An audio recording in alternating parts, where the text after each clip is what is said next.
Hello and welcome to my Another Eden How to Play analysis video. This is based off of the video that WrightFlyer Studios has released for Another Eden. Another Eden is a upcoming high-profile JRPG that's coming out for mobile on the 28th of January and at a later date for Nintendo Switch. It's a game that I've been very passionately been following ever since its release in Japan back in April 2017. And I've fallen in love with the characters, the graphics, the looks. It's made by the same director and story creator of Chrono Trigger, Xenogears, and so it has a lot of throwbacks to old school RPG with a more modern twist in it.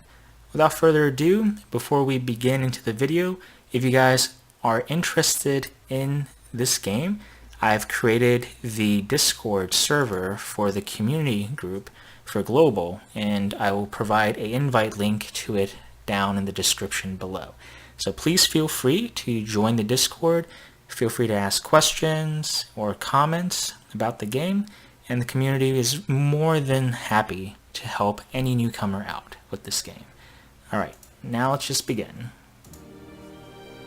Once again, I'm setting out on a journey beyond time and space to save our lost future before the darkness of time falls upon us all.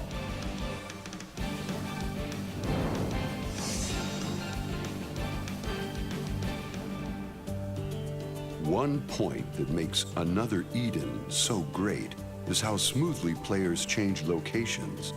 There are no loading screens or wait time when passing through towns and new areas. So that's pretty cool. For a game that came out in 2017 on mobile devices, you don't have to wait for any loading screens besides the first initial startup screen.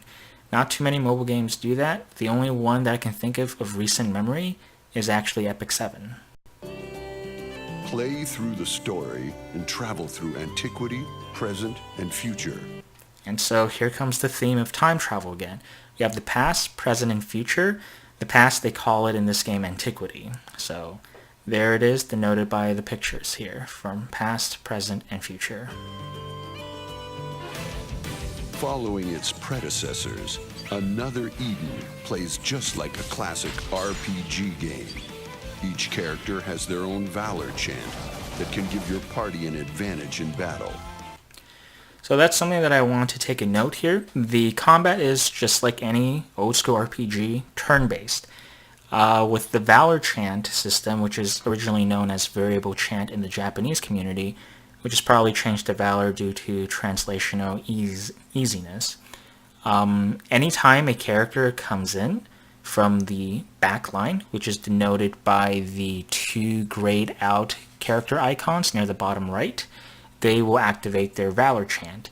It's unlimited use as long as you're able to cycle them in and out, and it usually either gives you guys a buff for the party or to the individual, and a debuff or a debuff to the boss.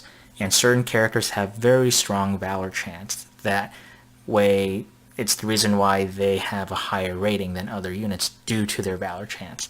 Another thing to note is that you can actually put a lot of the units in the back line and just have one unit out, so that if a boss is about to do a major big attack, that one said unit that maybe has your best equipment can withstand the attack and prevent your squishier units from getting one-shotted. And you can bring them all out, have them all Valor Chant, depending on the sequence of how they come out. And yeah, that's pretty cool for Valor Chants and battle. You can only have 4 units out at one time as well, as you see in this current battle. Swap party characters anytime during gameplay and utilize each character's unique skills and abilities. Stop time and unleash powerful attacks when you activate another force. When the gauge fills during battle, each character will use their own unique special attack to inflict major damage on enemies. Alright, so with another force, as you can tell from the bar at the top, that is your another force meter. You can only activate it once it's at the 50% mark. When you hit 50% and beyond, you won't lose the progress of that another force anymore. So a lot of times if you have a boss battle coming up, you can farm the another force by just killing normal mobs until you hit the 50%. Another thing to note is that you can only activate that special ending animation if it's at 100% filled. If it's not 100% filled and the big gray icon with the dragon icon inside isn't glowing, then you won't activate the special animations. But as you can tell from the animations, they have a lot of different ending animations, and that completely depends on the characters that you have in the group, because all the characters, they come from different time eras, different settings, and so you'll have unique different animations to close out on your another force. So that's pretty cool. Another thing, just know that for another force, depending on the speed stat of your character, it'll determine how often you can attack during another force. So that's why it's highly advisable if you have a character that can buff speed of the group to buff your group speed stat before using another force, because then you can just be able to output more DPS. Although some items that you can get along the way may also increase your speed, but that's just a pro tip right there. Level up your characters. So on this screen, as you can tell from this Aldo character details, you have the sword, a sort of armor equipment, and a star badge. Those will all give you different stats. That's currently, he's unequipped right now, so I don't know how he got to level 60, but without any armor, he's probably super weak. And create the ultimate team. Win battles to gain experience and ability points to enhance your character using their ability board. So this ability board right here is just a raw stat increase. You get 1 AP per level. At max level, you'll be able to unlock everything for that said character. I do want to note that on the tab it says 3 stars, and you can tell you can increase anywhere between +2, +3, or +5 stats.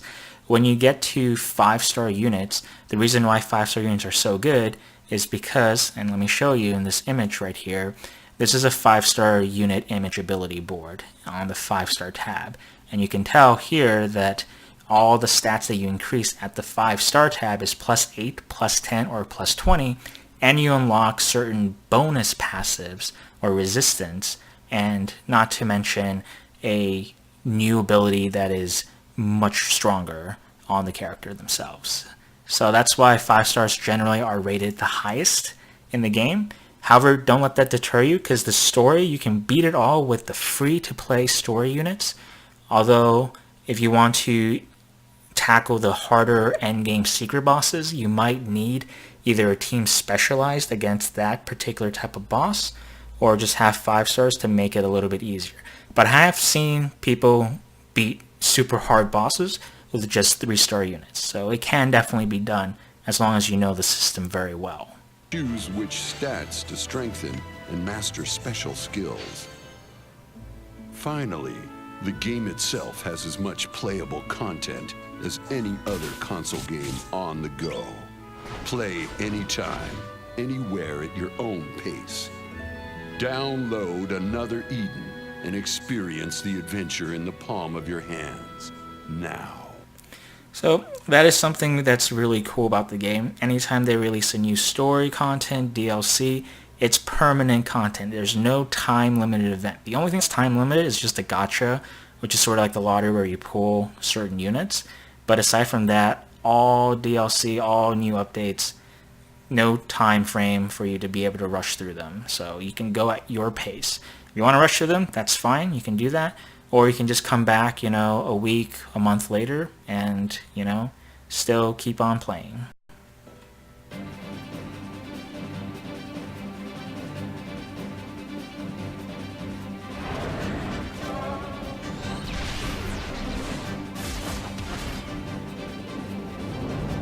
Anyways, that's going to conclude this video on Another Eden. I hope you guys enjoyed it. If you guys want to find out more about the game, please subscribe and like this video, as I do plan on making more Another Eden videos in the near future as the game comes out. Anyways, take care guys, have a good night, and I'll see you guys later. See ya.